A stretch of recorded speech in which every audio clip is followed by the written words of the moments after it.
Carlo Acutis, un jeune, non seulement un jeune, mais un jeune de notre temps, un jeune dans notre monde, le monde d'aujourd'hui, avec sa variété de courants de pensée, de courants de valeurs. Un jeune qui, dès sa plus tendre enfance, est assoiffé de Dieu, a faim de l'Eucharistie et sans relâche, un désir de Dieu, un désir de l'Eucharistie. Quelque part, c'est comme un témoignage que Dieu a le pouvoir de toucher le cœur des enfants et le cœur des jeunes.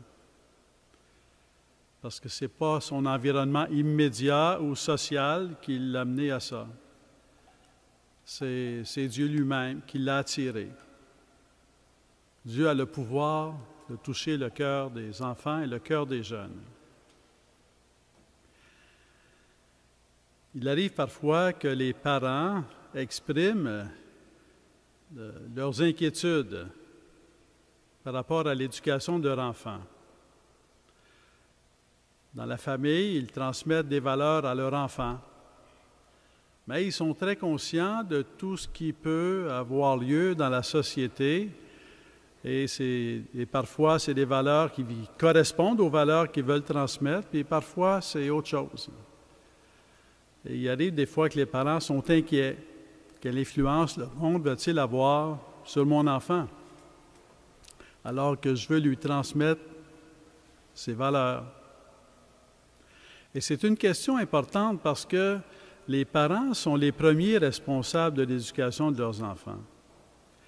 Et quelque part, ce droit pour les parents est en même temps un devoir et un droit, ce devoir d'être des éducateurs de leurs enfants et ce droit d'être reconnus comme les premiers responsables de l'éducation de leurs enfants, c'est un message pour la société comme pour l'Église.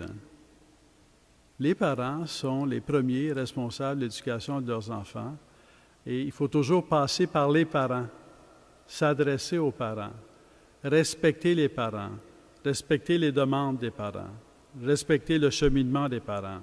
C'est indispensable. Alors, quelle est la première chose à transmettre à un enfant? Quelle serait la valeur la plus importante à transmettre à un adolescent, une adolescente, à un jeune? Quel serait le message le plus important ou l'apprentissage le plus important à communiquer dans l'éducation? Alors, je me lance. Mais avec le témoignage de Carlo Acutis, je pense qu'on pourrait dire, et par d'autres témoignages aussi, que ce qu'il y a de plus important à enseigner à l'enfant et à l'adolescent, aux jeunes, c'est le silence. C'est le silence parce que c'est par le silence qu'on apprend à être à l'écoute de Dieu.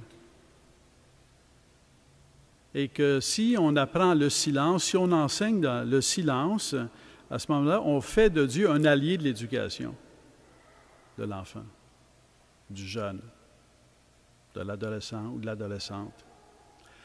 Si on transmet le silence, si on apprend le silence, si on devient des pédagogues du silence, on fait de Dieu un allié très puissant dans l'éducation de l'enfance, de l'enfant et du jeune. Dieu a le pouvoir de toucher le cœur de tout être humain, quel que soit l'âge.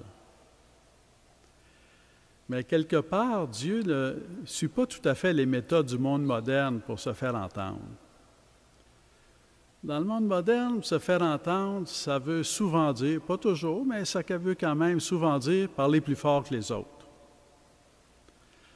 Alors, on écoute pas trop une émission de télévision, quand vient le temps du commercial, le son monte. Vous avez peut-être déjà remarqué ça. Et il y a beaucoup de voix qui se font entendre. Puis là, il y a quelqu'un qui dit, bien, si je veux faire entendre mon message, il faut que je parle plus fort, que j'ai un plus gros message, que je le donne plus souvent, que je le fasse à répétition, que je passe sur toutes les tables médiatiques, là, les Facebook, Twitter, Instagram, TikTok, que je passe partout, que je donne la télévision, Netflix. Il faut que je passe partout pour parler fort, pour transmettre mon message.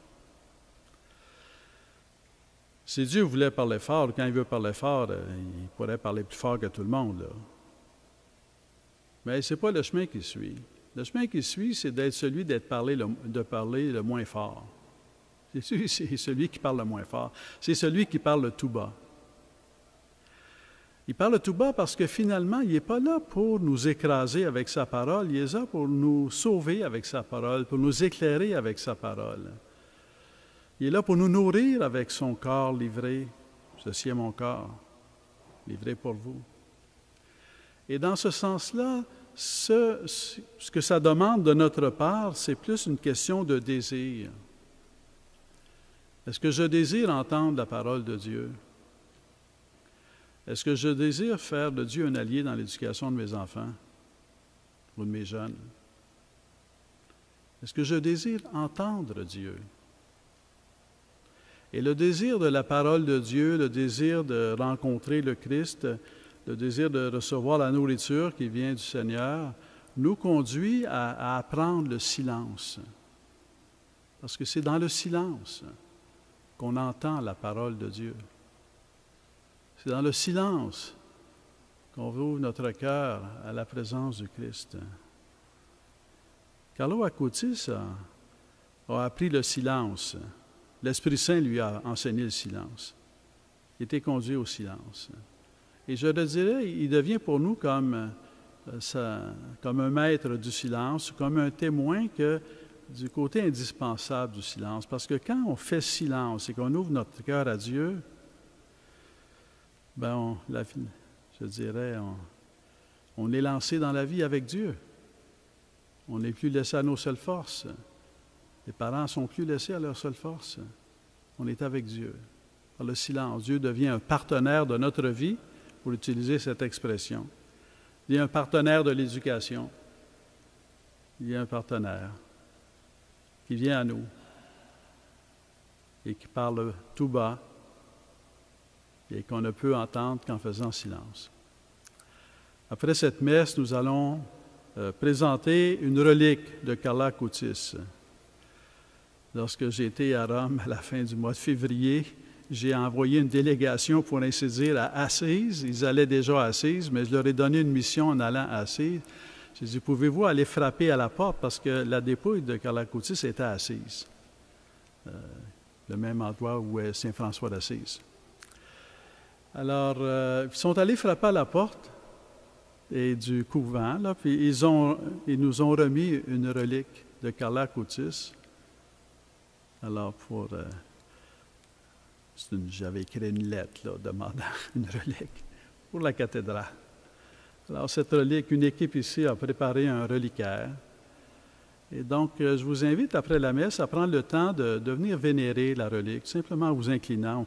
On est toujours en pandémie, ce n'est pas le temps de toucher, alors, mais on peut s'approcher, on peut vénérer le bienheureux Carlo Acutis, une relique du Carlo Acutis. Et je vous invite, en vénérant Carlo Acutis, à le prier.